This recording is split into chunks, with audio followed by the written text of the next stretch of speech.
Если вдруг все же кто-то увидит этот видос, то знайте. Да, неудачный я момент выбрал, чтобы бросить курить. Ладно, хоть от соевой хуйня помогает. Но, благо, пить-то я не бросил.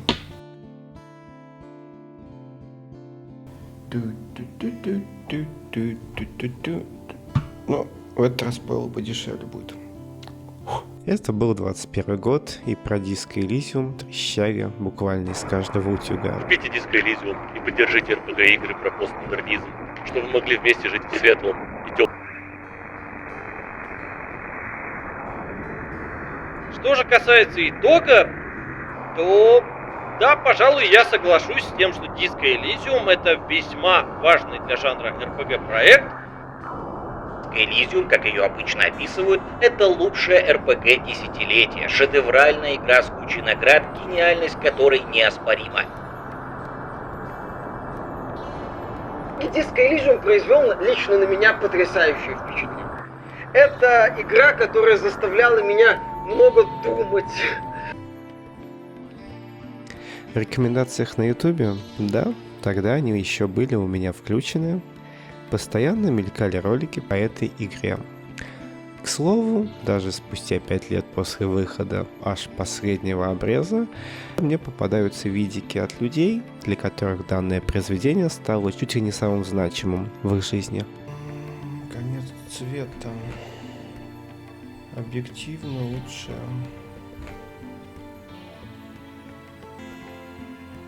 3 часа. Чё, чтобы пару финальных предложений написать, мне нужно посмотреть видосов часов на 5. И для меня является загадкой, почему в геймерском сообществе, которое очень чувствительно относится к так называемой повесточке, кажется, никто этой самой повестки и не увидел. Хотя по факту у меня что 5 лет назад, что сейчас мнение по игре одинаковое. Она состоит полностью из повесточных клише, и никакого постмодерна или даже мета-иронии в этом нет. А собираясь проходить ее заново в январе 26 года, я очень сильно боялся. Боялся, что игра мне понравится в этот раз, и я буду себя корить за то, что ненавидела ее на пустом месте в тот прекрасный 21 год. Но, к счастью, повесточка в игре сохранилась как прекрасное вино. К слову, в декабре 2019 года на свою обложку внезапно арт из игры поместил журнал Time. Дескать, Disco Elysium — это самая знаковая игра десятилетия. И уже тогда в моей голове возникла одна мысль. А почему не Undertale? Если есть знаковая игра десятых годов, то, на мой взгляд, это именно творение Тоби Фокс. Несмотря на то, что тут я могу придраться ко многим соевым моментам, но это та игра, которая не боится своей, с позволения сказать, инфантильности, и в то же время не боится поднимать довольно серьезные и трогательные темы. Но один из самых знаковых пропагандонских журналов современности внезапно во главу угла поставил именно Disco Elysium. И это неспроста. Но про всю повесточную часть игры я поговорю в главе, посвященной непосредственно прохождению.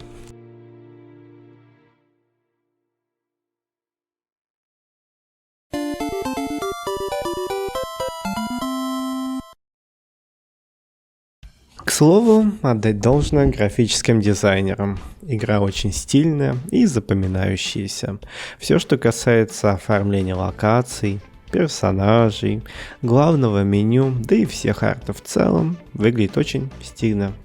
И это несмотря на то, что я не люблю постмодернизм, или что это, абстракционизм, неважно, в живописи из-за его претенциозности. Хочу отметить, что здесь все смотрится органично и к месту. Озвучка в игре тоже замечательная. Хочешь сказать, что ты не дала себя как убийца людей со мной? Ты права, прости меня, ты нежная и добрая, ты не убийца людей. Нет, ты хуй какой. Актеры, на мой взгляд, отработали абсолютно все деньги. Звуковое оформление сделано также на хорошем уровне. А вот музыка. Она делает неповторимую атмосферу игры не на процентов 30, как в большинстве других игр, а, наверное, на все 50, а может быть даже и больше. Ходя по Ревашолю, я частенько ловил себя на мысли, словно я брожу по тому старому миру, который был еще до моего рождения, но воспоминания о котором почему-то есть в моей памяти. Меланхоличная, странная вселенная, в которой, кажется, замерло само время. И этот сегодняшний день будет длиться целую вечность. Но что-то я отвлекся. Музыка очень клевая.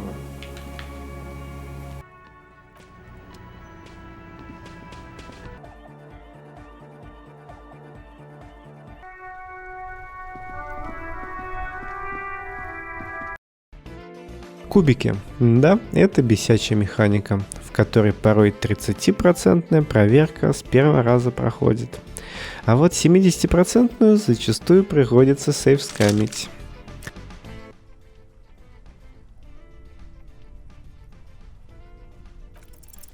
She's truly desperate. She thinks she has no other options. You know. Some foreign, probably Messinian or Godvaldian. Nothing of note. The further you look, the more arcane it gets. You don't know what the rest of this stuff. Ну, у меня нет ни желания, ни времени, ни самому проверять, ни смотреть на ютубе то, как будет отличаться игра, если провалить все красные проверки, например. Но в моем понимании, если ты проиграл бросок костей, то часть контента для тебя закрыта навсегда. Скажу лишь то, что как бы то ни было, кубики — это один из тех моментов, которые делают Disco Elysium Disco Elysium. Я, конечно, могу награфоманить, как оказалось, свою мысль по поводу рандома в играх на отдельное видео минут этак на 10, но пока что опускаться до такого не хочу. Также хочется отметить, что сцена с самосудом получилась довольно напряженной и интересно написанной. И при первом прохождении я пытался сделать все идеально, дабы жертв было меньше. И от некоторых моментов у меня реально бегали мурашки.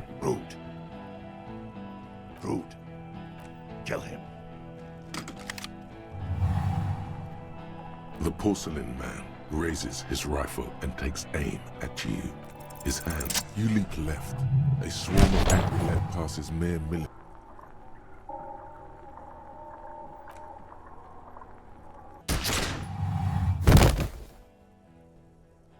There, raising his scream immediately.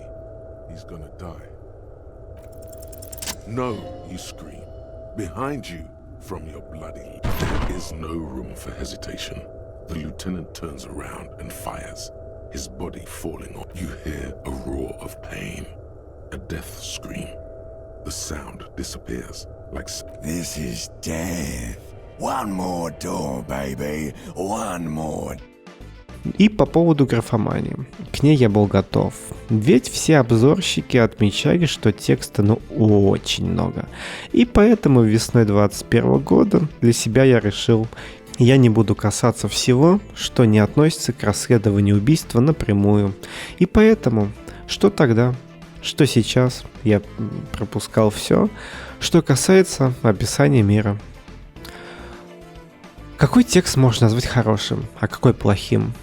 Ну, это сугубо вкусовщина. Лично мне нравится, когда в тексте по минимуму ненужных описаний и вычурных оборотов. Приведу две крайности, на мой взгляд, плохих типов текстов. Вариант 1. Стоял жаркий летний день. Девочка по имени Лили пряталась от солнца по дереву.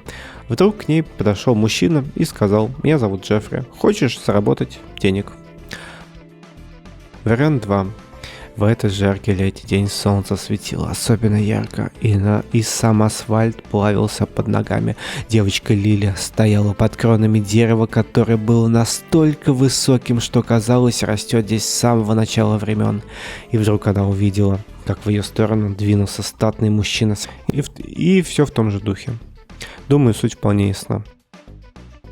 И очень много текста в дискаче очень напоминает именно вариант номер 2. Я не знаю, является ли это особенностью перевода, особенностью того сценариста, который занимался этой частью текста, или же моим личным восприятием. Интересный факт. Все, что касается расследования, мне было интересно и очень легко читать. Поначалу, конечно, было прикольно разбираться в лоре мира. Например, посмотреть, какие политические фракции есть в игре, кто из них база, а кто кринж, по мнению авторов. Но спустя пару абзацев рассуждений по поводу политики я просто начал все скипать и в репликах мистера Дибла просто выбирать то, что мне кажется более нейтральным. Слово, как-то раз в интернете я краем глаза видел, как два человека срутся по поводу того, высмеивают ли создатели красных или же нет. Но, на мой взгляд, обсуждать политику в интернете за бесплатно – это все равно, что заниматься проституцией за идею. Поэтому мне абсолютно насрать, кто там больше зло – коммунисты, капиталисты или же моралисты. Есть также пару моментов, про которых хотелось бы высказаться. Первое. Весь постмодернизм игры заключается в том, что это не ролевая игра. Потому что это не игрок отыгрывает какую-то роль, а ее отыгрывает мистер Дибла. Совершенно не важно, что ты выберешь, ибо наш главный герой является по факту клоуном. И совершенно не важно, какой на нем будет грим к финалу. Все концовки, которые не являются просто газетной статьей, как по мне, большое разочарование. Ибо тут просто подведение итогов перед лицом своих коллег. Либо с Кимом, либо с Куно, либо в соло. Что бы ты ни делал первые 2 дня, если ты попал на остров и нашел дезертира, то игра пройдена. И все эти диалоги, выборы и прочее по факту ничего не значат. Но это так, сугубо мои придирки. Если бы не повесточка, то я бы здесь сгладил углы. Второй момент, то что настоящий убийца это дедок, который живет на острове. Как по мне, довольно противоречивая штука. Да, во время своего первого прохождения это показалось мне интересным. Да и в принципе сейчас не отрицаю, что довольно прикольное решение. Но вот так, если подумать, то по большей части старый дезертир является тем самым роялем в кустах. Пресловутый Deus Ex Machina. На само расследование и изучение тела настолько плевать, что можно пройти игру, получив ачивку. Какое еще тело?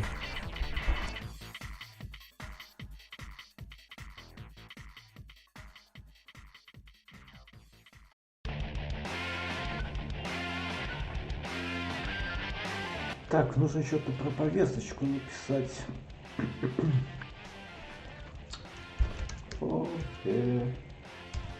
Точка. Итак, я ненавижу женщин. Печать.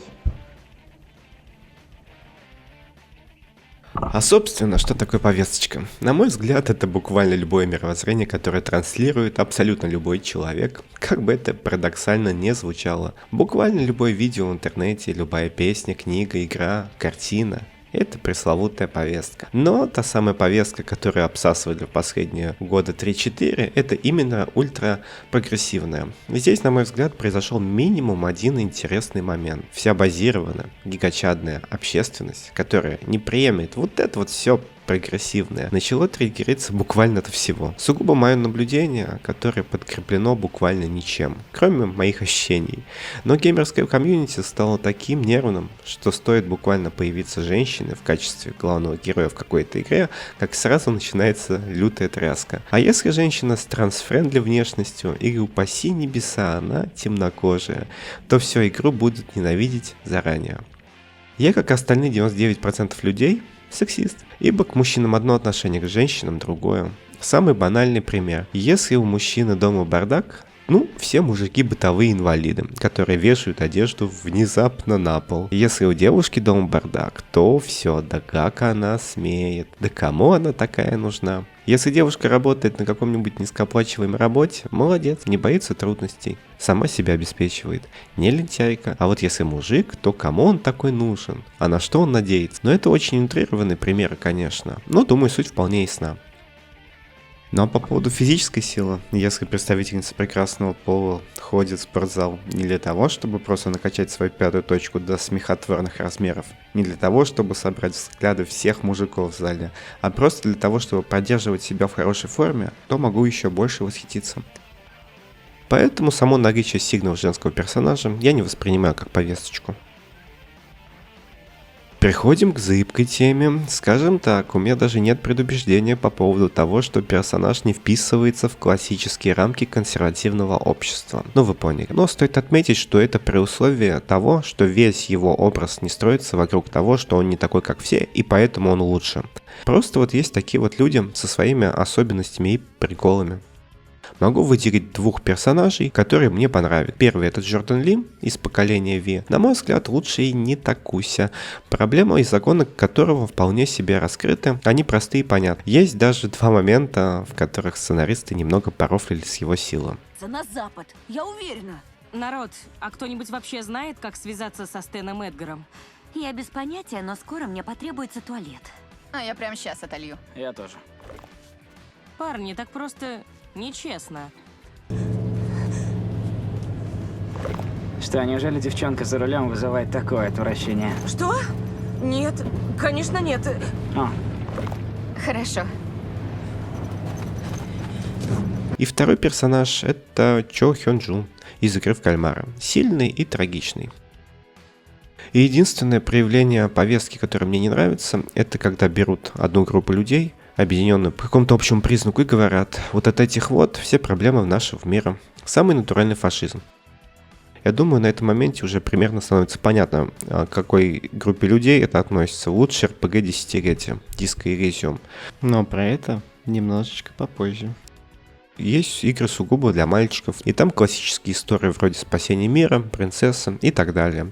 Есть игры для девочек, ну и там классические ненапряжные игры вроде графических любовных новелл, симуляторов свиданий и прочих симсов. Есть мальчики, которым нравятся игры для девочек. Есть девочки, которым нравятся мальчуковые игры. Всякие уютные симуляторы фермеров, выживачи вполне себе могут быть в равной степени интересны и тем и другим. Есть игры, которые созданы для нетрадиционалистов, в которые вряд ли будут играть самые обычные представители мужского пола. А вот не такой си девочки вполне себе могут найти в них что-то для себя. И, например, если я увижу трейлер такой игры, я вряд ли сяду в нее играть. Потому что, как сказал классик, не для тебя это делалось. И условно мне совершенно не интересно, что там в каком-нибудь клубе романтики или типа того происходит.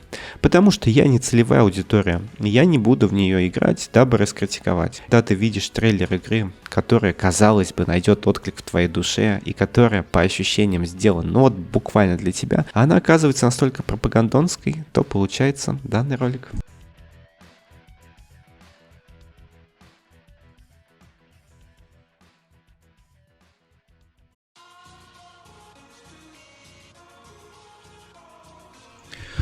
Итак, я начал создание персонажа. В своем первом прохождении я собрал какого-то хилого Нитакусю, который хватал инфаркт по любому поводу. Поэтому в этот раз я решил основными характеристиками сделать физиологию и моторику, а интеллект и психику поставить на самый минимум. К слову, мое прохождение было примерно таким же, как и в первый раз.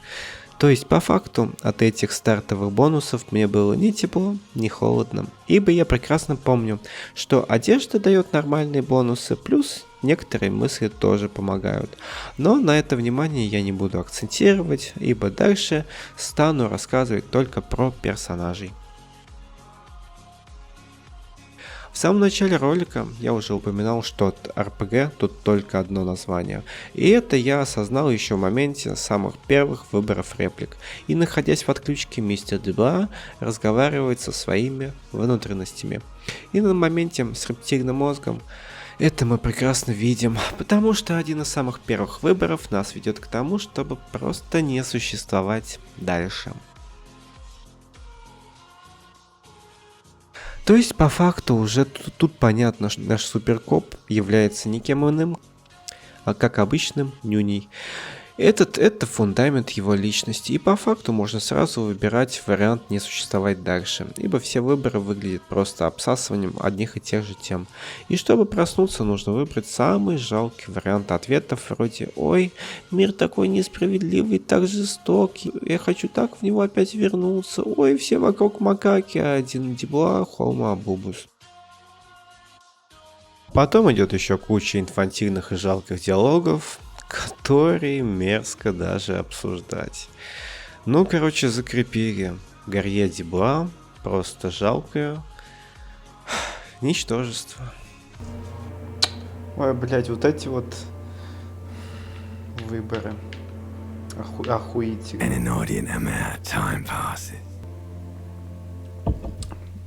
Есть инфантильное чмо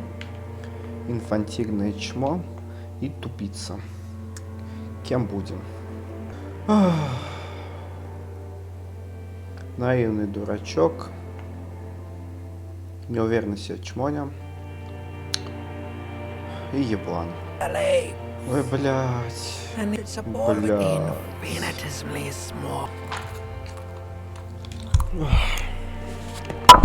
Пиздец.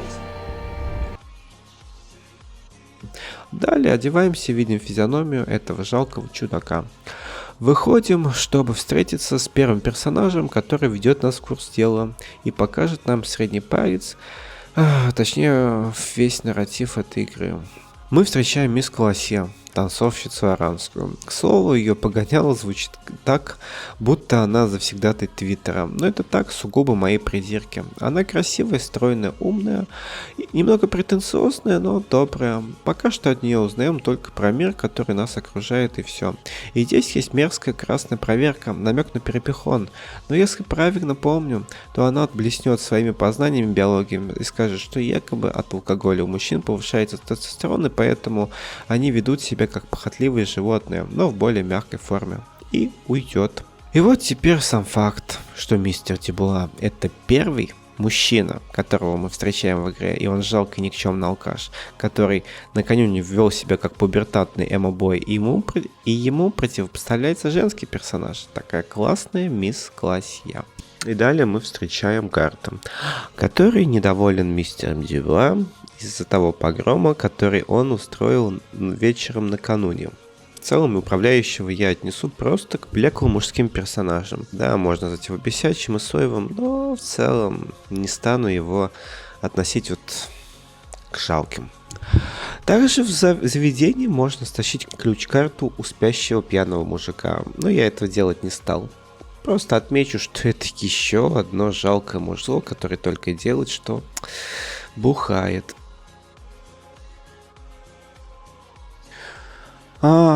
И наконец-то мы встречаем нашего напарника из соседнего участка, а именно Кима Кацураги. И это, несомненно, сильный мужской персонаж, ответственный и компетентный полицейский. Да, у него есть один грешок, но это на второй или третий день оставим. Далее небольшой диалог с криптозоологиней, который, к слову, я отнесу к сильным женским персонажам. Она у меня вызывает симпатию.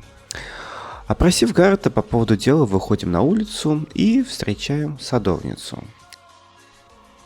И помню, в 2021 году я обратил внимание на одну деталь, которая меня смутила, но я почему-то быстро про нее забыл.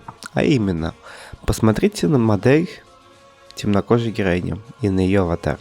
Ничего не смущает? На аватарке молоденькая девушка, а моделька похожа на бабку. Если вернуться назад к бабуле в инвалидном кресле, то тут наоборот моделька похожа на молодую девушку, а не на бабушку лет 50. Ну да ладно, как говорится, двигаемся дальше. По разговору, по характеру отнес я садовницу, кому бы вы думали, правильно, к сильным женским персонажам. Поговорили с ней, идем на место преступления. Хочется уже попробовать снять этот гребаный труп. Но тут мы встречаем сразу двух персонажей. Это Куно и Куна. И рыжего мелкого уебана я отнесу к сильным мужским персонажам. Несмотря на то, что это конченая малолетняя тваруга, он довольно харизматичный получился. И у него есть диалоги, которые очень смешные. I don't know. Some other place. Night City. Kuno is in fucking Night City. In Night City, you can become... The rake, Kuno! You should throw the rake at him, Kuno! The fuck? Does Kuno know what a rake is? Kuno's not a gardener. А вот по поводу Куны, это, несомненно, сильный женский персонаж. Они вроде как неплохо ладят с Куно, но, спойлер, наш рыжий малолетний наркоман находится под каблуком у девочки за забором. Да, с его слов, она очень опасна и, скорее всего, убивала людей. Я в эти дела особо не влезал, может быть, там есть какой-то диалог или задание, в котором это раскрывается. Но факт остается фактом. Каким бы безбашенным не был Куно, она все равно круче него. И тут есть парочка моментов, которые лично у меня вызывают диссонанс. А именно, моделька сорванца с синяками под глазами и очень сильной худобой, который вызван нездоровым образом жизни и употреблением веществ, резонирует с его аватаром, на котором он выглядит как совершенно обычный трудный подросток, который максимум пьет пиво, не более того. Ну да ладно, по поводу Куны. Она, несомненно, сильный женский персонаж. Но и тут есть кое-какие странности, связанные с ее моделькой. Она выглядит как робкая девочка с худым болезненным лицом и выражением лица, словно она боится трупа. А вот на аватарке это маленькая быдлячка, по сравнению с которой Куна просто джентльмен. И уже дойдя до этой части, я задумался, а что если изначальный сценарий, по которому уже были сделаны модельки, или аватарки, на самом деле был совершенно другим. Ибо тут даже есть диалог, в котором намекается на то, что Куна и Куна брат и сестра, и что если наш сорвиголова был изначально любящим старшим братом, хоть и употребляющим, а Куна, его сестра, была робкой девчушкой, которую он любил и защищал. А что, если изначальный сценарий и был рассчитан на то, что убийцей был не рояль в кустах, а кто-то из присутствующих персонажей на этой самой первой локации? То есть, кто убил наемника? Молодая девушка в инвалидной коляске? Темнокожая старушка-садовница? Роковая наркоманка со второго этажа? Это, конечно же, просто мои наблюдения. Ничем они по факту и не подкрепленные. Но что-то я опять отвлекся.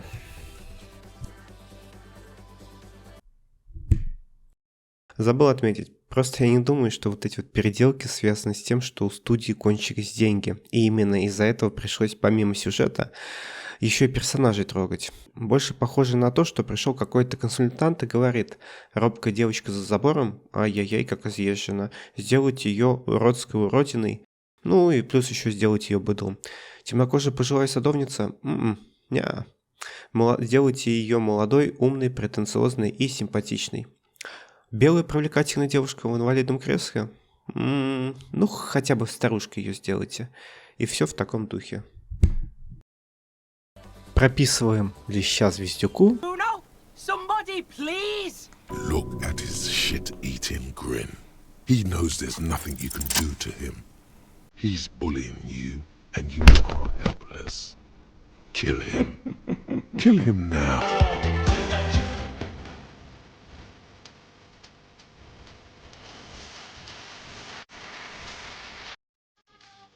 И идем немного разведать обстановку. Находим в мусорном контейнере выкинутые нашим инфантильным детективом вещи. Бродим немного по Мартинусу и встречаем инклюзивного персонажа, с которым сможем побеседовать нормально, к сожалению, только на следующий вечер.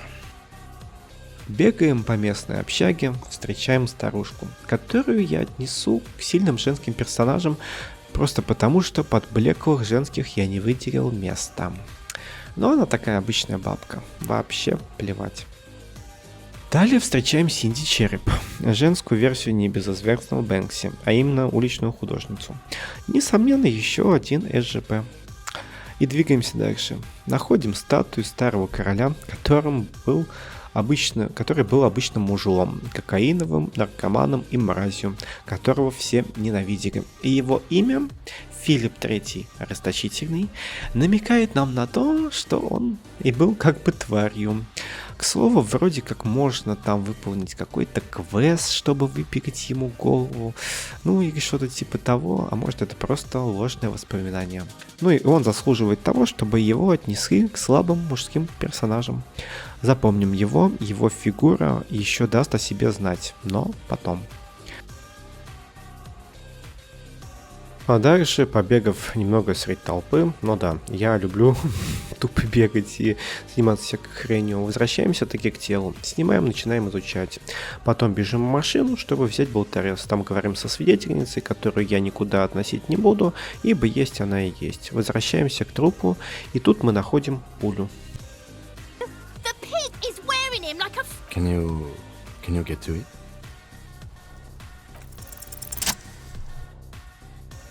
Дальше бегаем, разговариваем со всеми вокруг.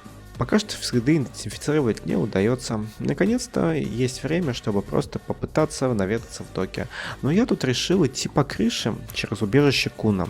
Хотя потом думал, наверное, все-таки стоит вломить черепомеру. Но переигрывать не стал. Потом с ним поговорим. Несмотря на то, что я опустил контейнер с очень богатым мужиком, к нему в это прохождение я не попаду. Так что на него наплевать. Далее встречаем простака Лео. Я сначала хотел засунуть его в жалки, но потом думаю, ну не всем же мужикам быть сильными и мускулист, поэтому засуну его в блеклые. И еще в одну категорию, а именно жертва отца. Да, это еще один нарратив прогрессивной повесточки. Потому что если проблема есть в семье, то это на 100% от того, что отец был алкашом, который, во-первых, бил детей, во-вторых, бил жену, в-третьих, бил всех вокруг, а потом сдох от цирроза печени, или от рака жопы, или от спида, или придумайте что-нибудь еще. Ну, больше от Лео ничего интересного ждать не стоит, поэтому идем дальше. Встречаем Эвера Клэра, одного из самых мерзких персонажей во всей игре. Говорим с ним. Узнаем, что он знает про все, что случилось в Гарье. Про погром в отеле и про отсутствие ствола, да и про амнезию, вообще про все. Чек не беру, поэтому двигаемся дальше. Встречаем Головомера. Отношу я его к сильным мужским персонажам. Я его перевожу в сильные мужские персонажи только потому, что у него сильный характер. Повторяю, сильный характер. Нацизмы и расизмы категорически осуждаю. Он довольно складно говорит. Является расистом, ибо много размышляет по поводу дегенератов и в лоб говорит, что наш главный герой является слабым, безвольным чмом. Но тут даже не поспоришь. Нюанс номер один. Рядом с ним есть две шалавы, которые от него прям без ума. Ну еще бы 4-метровый гигачет, и с другой стороны у нас есть все белые мужики, которые кроме парочку здесь просто никакие. Спойлеры, хех. Идем дальше, несмотря на то, что про его расовую теорию я думать даже не желаю в этот раз. Вроде как где-то смотрел, что можно его подловить на каком-то противоречии и все такое. Но мне на это очень сильно плевать, потому что дальше больше. И самое веселое нас ждет прямо вот сейчас. Идем к одному дальнобою-расисту, которого относим, куда вы думали, к жалким мужским персонажам. Несмотря на то, что он вообще тут не пришей к пизде рукав, он нам нужен для контраста.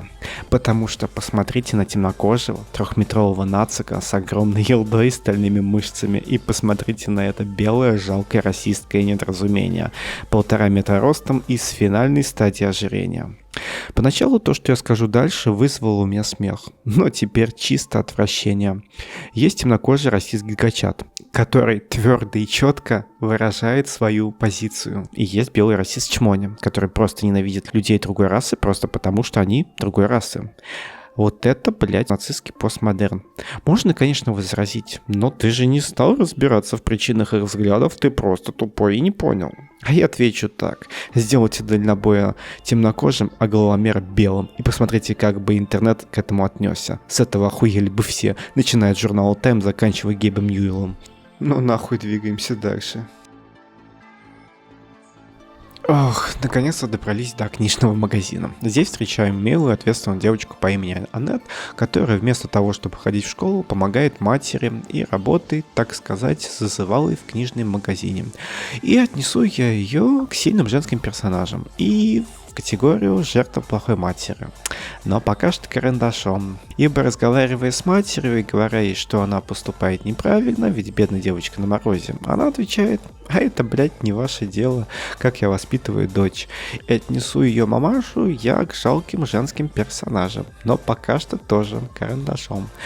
Далее диалог с занавеской. Тут я не дожимаю его, выхожу, бегаю дальше. Встречаю навязчивого мужика-продавца всякого барахла, которого отношу тоже к жалким мужским персонажам. Далее заходим в ломбард. Встречаю там еще одного жалкого белого мужика, который там вроде как, если ничего не путаю, он был то ли на войне, то ли еще где-то, и что-то там где-то был ранен. И стал поэтому наркоманом. Это вроде как будет во второй или третий день. На это вообще полностью плевать. Выходим. Захожу в магаз, чтобы сдать тару, дабы залутать хоть немножечко денежек. Но спойлер, я знаю, что от представительницы компании я все равно получу нужную сумму, которая позволит Гарту вернуть все долги. С продавщицей я особо не говорил, мне не интересно. Классифицировать ее я не буду. Далее очень интересная персонаженка, а именно Джойс Месье. Ну ладно, похуй. Является представительницей какой-то там компании, которая мешает забастовка, и они хотели бы сделать так, чтобы порт продолжил работу и товар уходил куда надо, или типа того. Полностью плевать. И она является представителем власти. Так, кто же ее антипод? Задачка от Жака Фреско. На ответ дается минус 10 секунд. Правильно, на штучный взяточник. Да, в любых аспектах игры мужик всегда будет выглядеть как кусок говна. Такие дела. Я, соответственно, беру у нее взятку в 130 реалов и все. От нее мне больше особо ничего и не нужно. Возвращаемся к нашему бармену долг и получаем ключ от комнаты назад. Все, главный герой может спать спокойно. Возвращаемся к нашей персонаженке. Что-то там вроде как беру какой-то квест, связанный с нашим полненьким другом, но это не важно. Особо делать сейчас нечего, просто убиваем время. Далее бегу к литеру антистачников и разговариваю с ним. Несу его к сильным мужским персонажам. Но спойлер, это наемник, который прислала компания. Насрать. Он, как убитый, является наемником. Как раз тут он будет в конце линчевать местную дружину. Но сам мужик мужиковатый. Вопросов к нему нет. Далее просто тупая беготня. Ничего интересного. Возвращаюсь в магазин и опять разговариваю с дочкой хозяйки, но убеждаем ее позволить девочке с мороза зайти в помещение. И тут я говорю, что девочка жертва от тиранши матери, а мать слабый женский персонаж. И вот тут то, почему я записал это все карандашом. Потому что проблема в том, что муж Плезанцы тот еще трутень, который просто вложил деньги в это предприятие, а сам сидит и кайфует дома. И поэтому владелец магазина-то не слабый женский персонаж, а в первую очередь жертва проклятого мужика, который сам владеет процветающим бизнесом, пока его родная дочь и жена пытаются поднять свое рисковое предприятие в самой жопе мира. И поэтому они жертвы сраной хуя мрази. Далее все-таки получаем квест на исследование проклятой зоны. Встречаем резчицу игральных костей, которая хороший женский персонаж. Ну реально трудолюбивая девочка, которая сидит в соло, аутирует и занимается ювелирным делом. Зарабатывает денежку, еще и скромная. Ну, это жена. И вот под самый вечер я наконец-то дохожу до мужичков, которые кидают шары на побережье. И тут все немножечко неоднозначно. Если посмотреть на Гастона, то он обычная размазня. Однозначно жалкий мужской персонаж. Если глянуть на Рене, то он сильный. Да, он скряга и душнило, но у него есть характер. Как раз тут Рене говорит, что король, еще статую мы уже обсуждали, был просто жалкой тварью и наркоманом. И этот нарратив еще встречается в каких-то диалогов. Но это пока что насрать. Про короля мы вспомним на третий день. Здесь я как раз еще успешно прохожу красную проверку и говорю с Рене за его медалью. И оказывается, что он вполне себе крутой вояка. К слову, один из немногих прикольных аспектов сюжета, что соевый трус Гастон и гречневый скряга Рене — это два заклятых друга. Они как бы друг друга не переваривают, они совсем разные, но уже привыкли быть вместе. Я отнесу их заочно к жалким мужским персонажам, потому что на третий и на второй день, точно не помню, про них вскроется очень интересная информация. Далее бегут к одному дальнобою, а именно Томми. Немного с ним болтаю, он пригодится для меня дальше. Это просто блеклый мужской персонаж. Так как уже ночь, все основные дела, которые можно было сделать, я выполнил.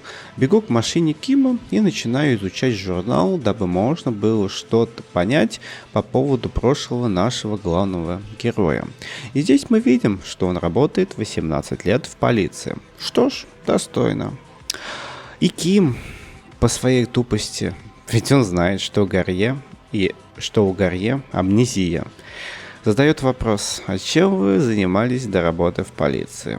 И тут не могу не отметить небольшой диссонанс, потому что варианты ответа довольно разнообразные. От инфантильный напивался как мегазвезда до проповедовал блудницам и лжецам о грядущем конце света, который наступит якобы через 27 лет. Я просто придираюсь, это 100%. Но это безвольное чмо, которое, спойлер, да какой в пизду спойлер, нам прямым текстом в самом начале дали понять, что Дебла является симпом, который не может забыть бывшую. Короче, этот симпатяга в этом диалоге уходит в отрицалово по поводу своей простофильной натуры и выдумывает себе жизнь либо звезды диска, либо пророка, который знает тайны мироздания. Выбираем самый обычный, менее жалкий и кринжовый вариант, а именно «Ты думаешь, у меня есть представление?» Также узнаем, что он раскрыл более 200 дел, или 200. И тут второй диссонанс. Оказывается, жалкая размазня был супер копом. Да-да, не удивляемся, ибо со слов Кима, даже для копов, которые служат по 20 лет, это довольно много. Сука, это истеричка, которая накануне бегала по всему Ревашолю, как полоумное существо, попутно говорила всем, как оно хочет застрелиться, оказывается, было компетентным работником. Да, вот это вот перевоплощение с гигачада в жалкое чмо. И я бы мог в него поверить, но, сука, с очень большой натяжкой, вот прям вот на грани. Но и не в этой игре. Далее иду к Куна и немного с ним разговариваю. Потом все-таки думаю, нужно возвратиться к анализу следов, дабы можно было выйти на боевую рыжую экстремистку. Осуждаю. Знаете, что если вы занимаетесь вот этими вот всеми радужными непотребствами, то вы подрываете устои государства. Да. Потом бегаю немного по округе и иду на балкон разговаривать с Кимом за сегодняшний день. Из интересного проваливаю все белые проверки касаемо гримасы. И наконец-то этот невыносимо долгий день закончился.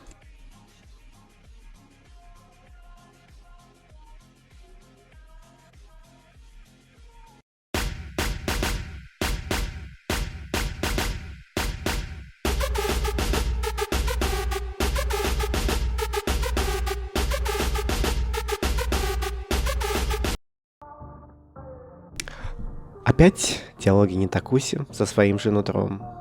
И наконец сон. Но не тут-то было. Расслабляться рано.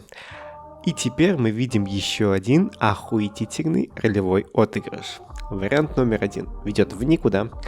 Второй вариант — это отрицалово, что какая-то девочка-писечка была в жизни нашего главного героя. Вариант 3 — откровенная ложь. Четвертый — принятие своей никчемности даже в любовном плане. Выбираем вариант «я сам от нее ушел», что является откровенной ложью. И тут видим токсичную маскулинность в своей финальной форме. Стоять с бутылкой бухла и чесать яйца. Вот это, блять, картина маслом. И не веришь, что он ее любил, и не веришь, что он был компетентным копом. похуй, идем дальше. Основная задача на сегодня это опросить местную дружину, а именно парней Харди.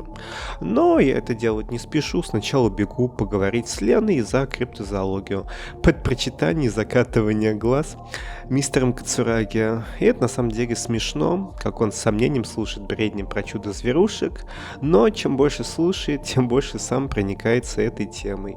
Экстремальный игнор парня Харди, максимально похуй. Иду просто поговорить с Куном. Опять беготня. И, наконец-то, прибегаем к защитникам всяких претенциозных девиц. Всех их по отдельности рассматривать я не буду, ибо они по факту ходят по типам, и они особо никак не раскрываются. Да и к тому же я не уверен, что в списке им всем хватит места. Поэтому мы будем рассматривать только Тита, но держим в голове, что все они входят в него, как бы это, блядь, ни звучало. Если коротко, то они по факту симпы, которые взяли на себя ответственность за преступления, которые не совершали. Спойлер нахуй. Они просто выгораживают одну претенциозную мадам, которую мы уже, кстати, знаем, и еще присмыкаются перед рыжей лесбухой. У них яиц меньше, чем у последней. Да, ладно, плевать на этот момент. И тут вишенка на торте. Почему Гастона? Я имел в виду Рене, с Гастоном я их путаю. Нашего темнокожего старика, который хоть и скряга, но кажется все-таки сильным персонажем.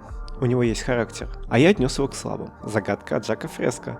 Та-да-да-да-да-дам. Правильно, из-за женщины. Потому что он и его друг коммунист, симп и куколд. В чем сыр-бор? В том, что фотокарточку, которую можно найти в сторожевой будке, и на которой старый вояка изображен с какой-то девушкой, ведет нас к одному очень интересному любовному треугольнику. И Гастон, и Рене шпёхались с одной и той же барышней, которая то с одним, то с другим. То есть вдумайтесь, блядь. Это два самых позорных мужских персонажа на Диком Западе. Старая потаскуха хотела нежности и ласки, спала с Гастоном. Хотела грубости и доминирования, спала с Рене. Еб твоя налево. И это подается как что-то милое нахуй. И у меня есть шизотеория. Наберите в грудь воздуха. Готовы? Учитывая, что Гастон с нежностью как-то раз посмотрел на Рене, и учитывая, что у них вроде как других женщин не было, и у них нет ни детей, ни внуков. Внимание, они просто два пожилых экстремиста. А барышни использовали как прикрытие. Ну, то есть, по факту, она тут является жертвой, а не они. Это шутка, конечно, но симпинг и куколдинг мужчин не красит. Дальше разговариваем про нашу рыжую громобабу и узнаем, где стоит ее грузовик. Вскрываем, бегаем дальше. Зачем-то, уже точно не помню зачем, открываю дом к стукачу. То есть я не помню, зачем это задание нужно, и нужно его делать. Короче, плевать на этот момент. Бежим к лидеру антистачников. И тут есть диалог, в котором он говорит про военные преступления, которые совершал. Но я хз, насколько его словам можно верить. Короче, похуй на это. Но он является одним из немногих мужиков, кто не является размазнёй. Разговариваем о всяком, ничего интересного. Опрос классе, анализ окна, короче, такие вот штуки. Наконец-то убрал гримасу с лица нашего героя, опять беготня, и наконец-то поговорили с нашим гачемути-подпольщиком и с его хахалем. Хахали засовывать никуда не буду, а вот подпольщика засуну в блеклые мужские персонажи. Можно идти спать.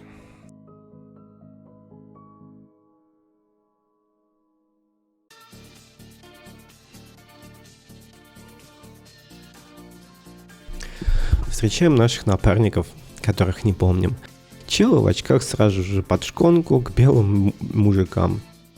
Потому что он ЧСВшный клоун. Ну, посмотрите на его парик. Ухахатушки. Его напарницу авансом засовываем в СЖП, потому что слабых женских персонажей тут, как мы знаем, нет. А она в целом норм, и я уже заебался анализировать персонажей. Далее бегаем, прыгаем, мост открыли, находим карету, ждем отлива.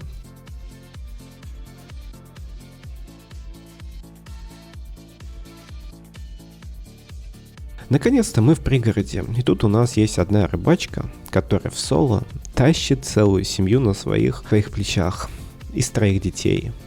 По-моему, это ее 2 близнеца и девочка. И готовы? Вы точно готовы? Она полюбила алкаша, который сдох.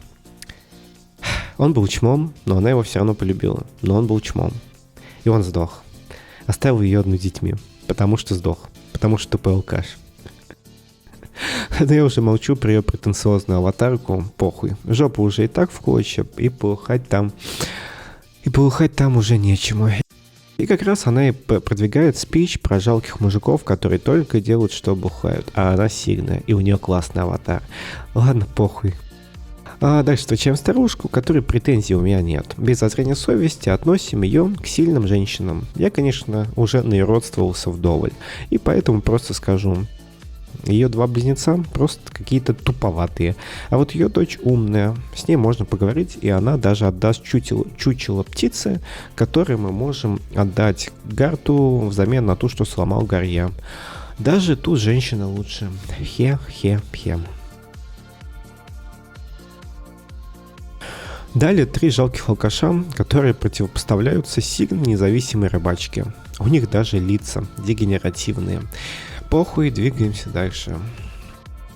А далее бегаем-прыгаем, встречаем криптозоолога и его друга криптофашиста. Ну типа поняли, да? Или не поняли?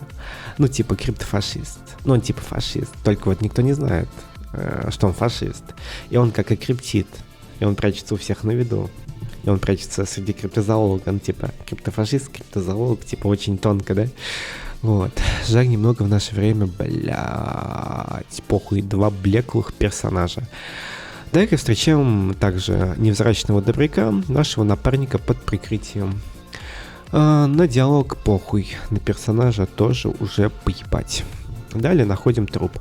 И это просто еще один местный алкаш, который по своей тупости сдох. Еще один жалкий, ничтожный хуеносец. У меня уже место заканчивается, а забегая вперед, будет еще 2 жалких уебана минимум. Ну, по поводу этого алкаша берем задание. Но, спойлер, до завтрашнего дня я не успею его выполнить, потому что в библиотеку нужно успеть позвонить до 6 вечера, а я это не успею сделать. Далее встречаем Асель. Девчушка-наркоманочка.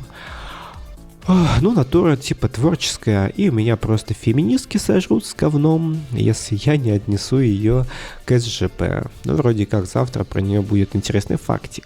И, короче, для бедной... Ну, это на завтра. Короче, для бедной девчушки в палатке нету места, и бедняжке приходится по льду ползать. Какие же все мужики все-таки твари.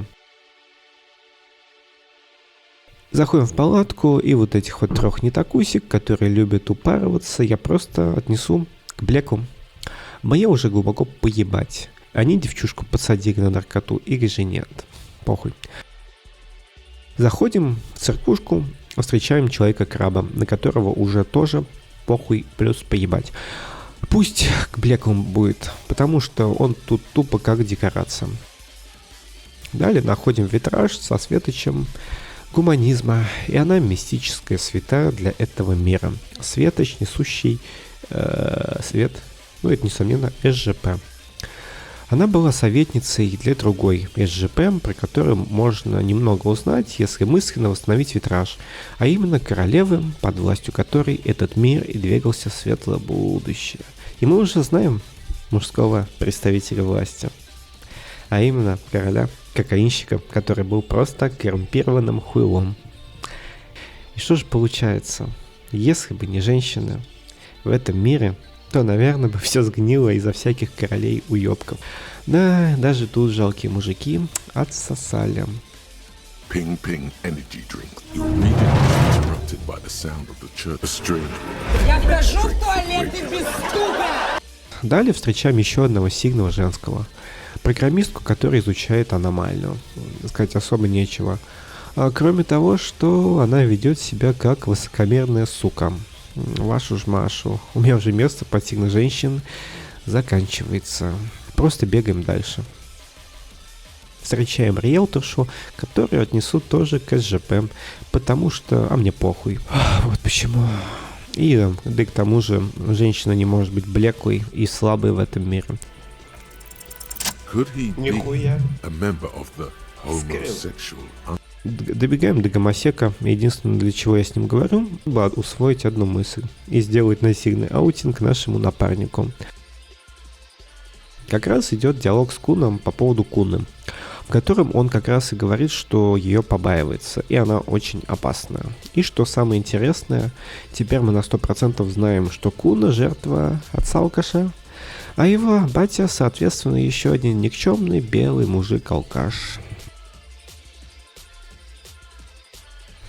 Опять много бегаем и еще раз бегаем. Наконец-то нахожу время, чтобы позвонить в домофон. Просто потому, что мне сегодня уже нечем заняться. И, наконец, Гарье поет в караоке. К слову, это один из немногих моментов, который мне очень понравился в игре. Плюс наш суперкоп был одет как экстремистка-проститутка. Но, думаю, можно немного отвлечься от поиска повестки и просто послушать прикольную песенку.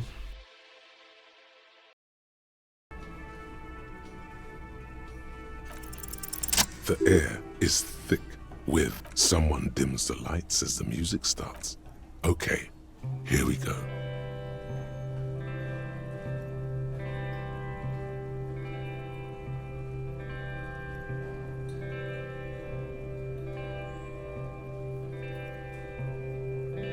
Блять, Порчи, я так больше не могу, это какая-то хуйня, включи нормальное битло. Во, другое дело. Ага.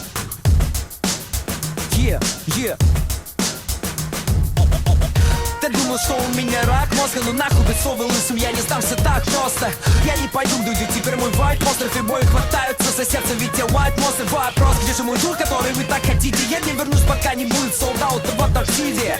Не забывайте, что я ваш прародитель, без вас бы не было чего, без лидов не было пира. Начинающий рэпер не может больше, здесь мы шаблеры, мы на ваши траки наложим порчу. Версии пишут много чего, на заборах тоже 20-31 на место прибыл Сатору. Год же даже с оторванной рукой, это Sims like an easy kill. Не пытайся играть пророка, ты не Sims, easy kill. Они трещат, что я гейм-овер, это злые языки. Как Ральф нашел себе кучу принцесс, лишь выйди из игры. Эй, йоу! Выписывал виражи, не завис, одни шапка на релизах, визави, свяжись. Почему в России статус экстремист, виза в жизнь? Почему так нужен моим визави, визажист и стилист? Они всегда в своих чикс, я буду в разъезде ебануть терлист. Ты солжись, я в шагах свету, знамет путернист, путинист. На щипос машину везде, подпишись, поделись, эй. Бегаем по побережью, обыскиваем лачугу, находим улики, что там было орудие, боевая лесная банка. Бреемся и идем в свой номер, чтобы лечь спать.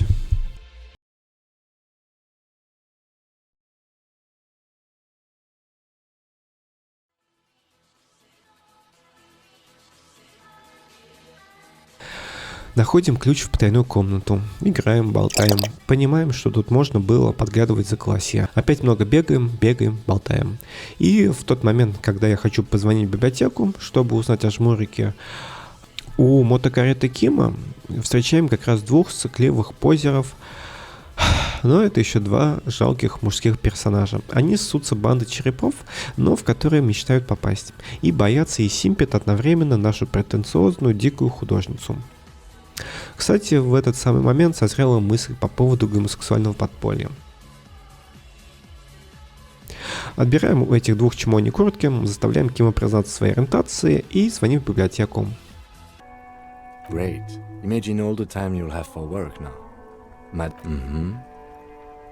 What? You didn't stop at all, did you? You are just obsessing about other people's sexuality now. But am I? I'll spare you another 20-hour mind project. Yes, I am. Now let's get back. Там как раз узнаем адрес того места, где жил мертвый алкаш. Идем туда. Оказывается, что этот чмоня был мужем пролетарки, который можем, по-моему, или в первый, или в второй день подоставать на улице у книжного магазина. И это еще один трогательный момент игры, когда ты сообщаешь, что ее муж помер. Они жили бедно, но она не сломалась, не спилась. Сильный женский персонаж и по совместительству жертва своего мужика. И по одному косвенному признаку можно сделать вывод, что он ее любил. Ибо он ходил ей за книгами в библиотеку и возвращал тоже их он. А потом от безысходности ходил и пил на берег реки, там, где никого нету. И плюс, как бы бедно они не жили, между ними была любовь. Но нет, эта мысль не раскрывается от слова совсем. И, к сожалению, это еще один гвоздь в крышку гроба данной игры. Ну, по крайней мере, для меня.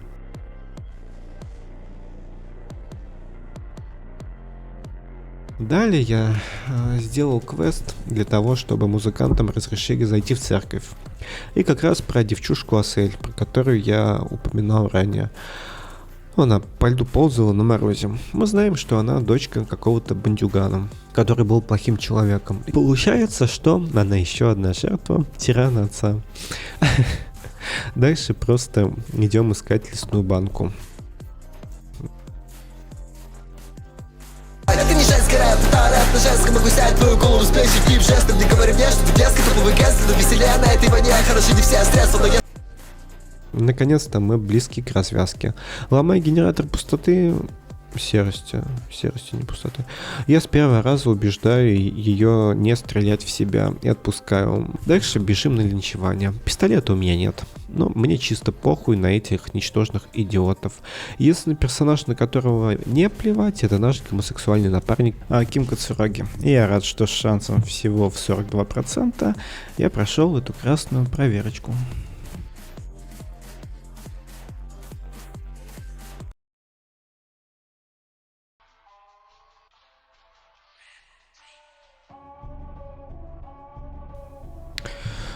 Короче, минус 5 парней Харти.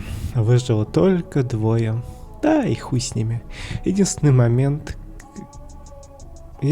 который тоже прикольный, это то, что мисс Синди Череп мазутом с кровью на месте линчевания оставила свой стрит-арт, который поджигаем и наслаждаемся видом. И еще один прикольный момент, это то, что... Ну, точнее, не сам момент прикольный. Короче... Рене ночью помер. И Гасто, хоть его и недолюбливал, но мы-то знаем, что он его любил. Грустит, что потерял друга. Довольно трогательный диалог получился. Далее бежим к рыбачке, чтобы отправиться на остров. А мне матушка сказала, что все дышим мы на ладан. Ведь перед тусовкой сельской все мы обдышались лаком. Повышаю, понижаю, нарастает градус рамса. И теперь я понимаю, я не зря зашел на танцы. Всех мажоров городских завтра же найдут в канаве. Ведь у входа с дембелями им прописываем в корпус. Так на сельской дискотеке отдыхаем с пацанами. Добрались на девятке, все мы лысые под глобус. Мой роскошный внешний вид позволяет снять нам шмар. Ты душою не криви, ко мне быстро подошла. И на острове уже ложимся спать. И как раз этот момент, когда мы узнаем, что Гарье не смог выдержать того, что его бросили. Можно состряпать кучу интересных теорий, вроде того, что на самом деле Гэри умер, и это его чистилище, его персональный ад, предсмертная фантазия, что на самом деле тот первый сон, в котором вместо висельника он видел самого себя, это правда. И можно сделать даже теорию о том, что он раскрыл это дело в тот день, когда напился. Но весь прикол в том, что он влюбился в светоч гуманизма, которая уже 300-летняя бабулька, если что. Они любили друг друга. А потом своей никчемностью и арбузинком он ее заебал, и она свалила. Кстати, у нее по канону светились легкие. И это факт.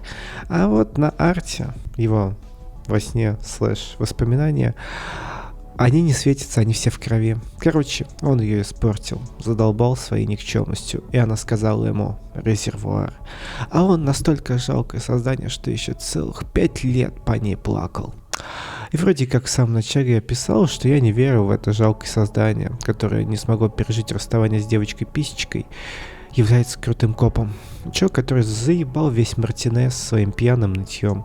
Человек, в котором нет стержня, в отличие от того же Кима Кацураги. А я уверен, в нашем напарнике побывал не один стержень. Кек.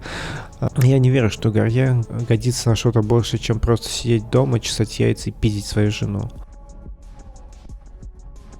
Дезертир тоже жалкий персонаж, потому что он струсил, ушел в подполье и прожил жалкую жизнь отшельника.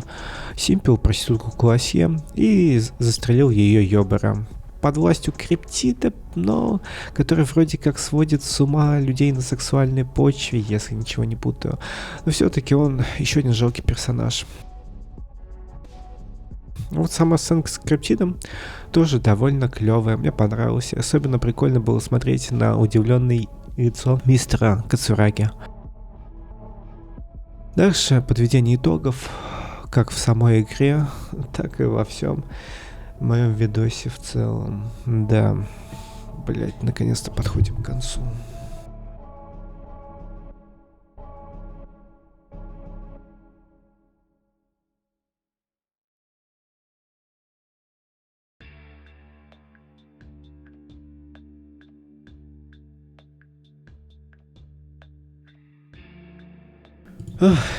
И что же по итогу? Вот так выглядит тир-лист, если его можно так назвать, действующих лиц. Женские персонажи, которых даже не назовешь сигнами, все равно у меня не вызывают это отвращения. Если, например, взять ту же Плезанцию, у нее просто плохой муж. Да, она пыталась использовать свою дочь, но потом поняла, что так делать не нужно, и исправилась.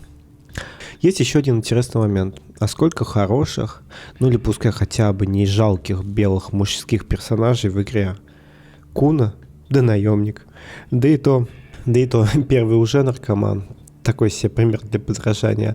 А второй военный преступник. Если честно, я не уверен, что он является белым кек. И как я и говорил в начале, игра просто соткана из повесточных клише. И уже не знаю, сознательно так получилось или бессознательно. Но все проблемы этого мира из-за белых цисгендерных мужиков. Начиная от маргиналов, заканчивая историческими личностями. Везде красной нитью проходит идея о том, что мужчины либо ничтожество, либо злодеи. В то время как женщины либо жертвы, либо спасители этого мира. Если раньше женщины были сверху, то сейчас женщины сугубо сзади и с старпоном в руках. Если девочкам нравится эта игра, то я могу это понять. Потому что здесь куча воистину разнообразных, харизматичных женских персонажей, которыми можно восхищаться. И еще куча мужиков, над которыми можно поугарать. Лично я не могу сопереживать главному герою Disco Elysium. Он похож на такого неопрятного, неадекватного и нарциссического одноклассника, который считает себя королем мира, самым умным, самым сильным, самым красивым, и по мнению которого с ним не общаются только по причине того, что завидуют, а не потому, что он конченый мудак. И такая же аура исходит от Гарье Дюбуа. Ужасный муж, ужасный коллега и как человек говно. Ему плевать на то, что чувствуют окружающие люди. Ибо он является мизантропом, который всех вокруг ненавидит.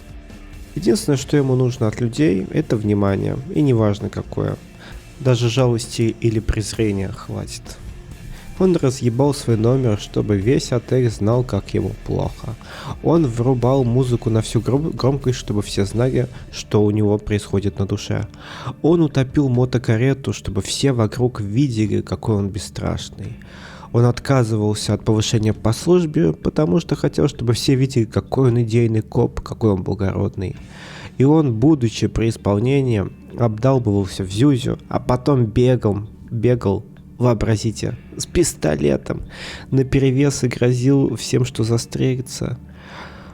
Не удивлюсь, что он бухал с теми алкашами на берегу не потому, что видел в них родственные души, а просто потому, что нашел людей, на фоне которых смотрелся чуть менее жалким. Когда в 2021 году я начинал играть в эту игру, я надеялся, что это будет мета-высказывание про то, что на самом деле Гарри умер и игрок управляет пустой оболочкой. И поэтому наш главный герой ничего и не помнит даже про базовые аспекты этого мира. И, на мой взгляд, такое развитие событий смотрелось бы интересно. Или же, например, если бы игрок сам создал ему предысторию, то почему он потерял память. Это тоже бы смотрелось прикольно. Но даже это бы не реабилитировало игру в моих глазах. Потому что у нас остается еще около 3 десятков или больше сраных хуемразей, которых только могила исправит. вам из прошлого явился спеть для перелетных птиц фейковый говнарский гимн свой.